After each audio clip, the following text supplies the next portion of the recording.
ಬೆಂಗಳೂರುದಲ್ಲಿ ನಡೆದ Acer run 2026 ಸಾವಿರಾರು ಮಂದಿಯಲ್ಲಿ ಫಿಟ್ನೆಸ್ ಜಾಗೃತಿ ಮೂಡಿಸಿದೆ. 2400ಕ್ಕೂ ಹೆಚ್ಚು ಸ್ಪರ್ಧಿಗಳು ಭಾಗವಹಿಸಿದ ಈ ಮ್ಯಾರಥಾನ್ನಲ್ಲಿ ಪುರುಷರ ವಿಭಾಗದಲ್ಲಿ ಗುರುಪ್ರಸಾದ್ ಹಾಗೂ ಮಹಿಳೆಯರ ವಿಭಾಗದಲ್ಲಿ ಬಬ್ಲಿ ವರ್ಮಾ ಚಾಂಪಿಯನ್ಗಳಾಗಿ ಹೊರಹೊಮ್ಮಿದ್ದಾರೆ.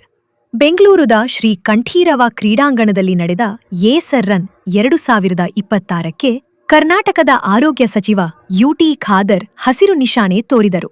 ಏಸರ್ ಸಂಸ್ಥೆಯ ಜಾಗತಿಕ 50 ವರ್ಷ ಹಾಗೂ ಭಾರತದಲ್ಲಿ 27 ವರ್ಷಗಳ ಸಾಧನೆಯ ಅಂಗವಾಗಿ ಈ ಓಟವನ್ನು ಆಯೋಜಿಸಲಾಗಿತ್ತು. ಆರೋಗ್ಯಕರ ಜೀವನ ಶೈಲಿ ಮತ್ತು ಫಿಟ್ನೆಸ್ಗೆ ಉತ್ತೇಜನ ನೀಡುವ ಉದ್ದೇಶದಿಂದ ನಡೆದ ಈ ಕಾರ್ಯಕ್ರಮದಲ್ಲಿ 2400ಕ್ಕೂ ಹೆಚ್ಚು ಮಂದಿ ಉತ್ಸಾಹದಿಂದ ಭಾಗವಹಿಸಿದರು. ವೃತ್ತಿಪರ ಓಟಗಾರರು, ಕಾರ್ಪೊರೇಟ್ ಉದ್ಯೋಗಿಗಳು, ಕುಟುಂಬಗಳು ಹಾಗೂ ಮೊದಲ ಬಾರಿಗೆ ಓಟದಲ್ಲಿ ಭಾಗವಹಿಸಿದವರು ಈ ಫಿಟ್ನೆಸ್ ಹಬ್ಬಕ್ಕೆ ಸಾಕ್ಷಿಯಾದರು. ಪುರುಷರ ಓಪನ್ 5 ಕಿಲೋಮೀಟರ್ ವಿಭಾಗದಲ್ಲಿ ಗುರುಪ್ರಸಾದ್ ಕೇವಲ 14 ನಿಮಿಷ 39 ಸೆಕೆಂಡುಗಳಲ್ಲಿ ಗುರಿ ತಲುಪಿ ಚಾಂಪಿಯನ್ ಆದರು. ಮಹಿಳೆಯರ ವಿಭಾಗದಲ್ಲಿ ಬಬ್ಲಿ ವರ್ಮಾ 17 ನಿಮಿಷ 24 ಸೆಕೆಂಡುಗಳಲ್ಲಿ ಓಟ ಮುಗಿಸಿ ಪ್ರಶಸ್ತಿ ತಮ್ಮದಾಗಿಸಿಕೊಂಡರು. ಕಾರ್ಯಕ್ರಮದಲ್ಲಿ ಮಾತನಾಡಿದ ಡಾ.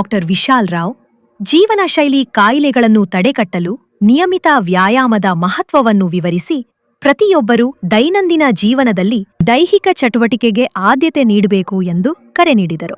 ವಿಜೇತರಿಗೆ ಬಹುಮಾನ ವಿತರಿಸುವ ಮೂಲಕ ಏಸರ್ ರನ್ 2026 ಯಶಸ್ವಿಯಾಗಿ ಮುಕ್ತಾಯಗೊಂಡಿತು. ತಂತ್ರಜ್ಞಾನದ ಜೊತೆಗೆ ಆರೋಗ್ಯ ಮತ್ತು ಫಿಟ್ನೆಸ್ಗೂ ಆದ್ಯತೆ ನೀಡುವ ಸಂದೇಶವನ್ನು ಈ ಕಾರ್ಯಕ್ರಮ ಮತ್ತೊಮ್ಮೆ ಸಾರಿತು. On the completion of 50 years of ACER worldwide and 27 years of ACER India, we decided to have on this ACER day something which was different from what we've been hosting over the last 27 years in India. So we decided to give attention to the health side, and for that there couldn't be better thing than to say ACER run.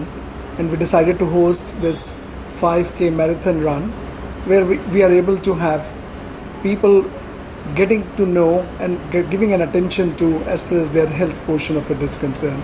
More so with the sedentary life of the IT set of people, these are things that keeps us healthy, keeps us going, and that's how we decided to do as far as this ACER run is concerned. How many participants have? 2,400 participants were the ones who were registered, but we did see some of the ones which are extra over and above as far as the registration part itself is concerned. So I think it's a real good number of people who've decided on a Sunday morning to be with us here. Thank you.